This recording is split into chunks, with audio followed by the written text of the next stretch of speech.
നമസ്കാരം. കേരളത്തിലെ ബി.ജെ.പി. തിരഞ്ഞെടുപ്പ് പ്രവർത്തനങ്ങൾ പൂർണ്ണമായും ആർ.എസ്.എസ്. നിയന്ത്രിക്കും. പ്രചാരണവും അവർ ഏകോപിപ്പിക്കും.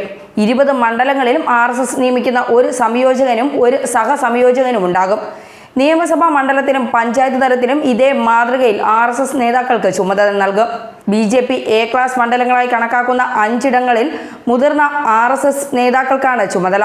പ്രസാദ് ബാബു തിരുവനന്തപുരവും, സുദർശനൻ ആറ്റിങ്ങലും, കെ.ബി. ശ്രീകുമാർ പത്തനംതിട്ടയും, എം. വിനോദ് തൃശൂരും, ഉണ്ണികൃഷ്ണൻ പാലക്കാടുമാണ് ചുമതലക്കാർ.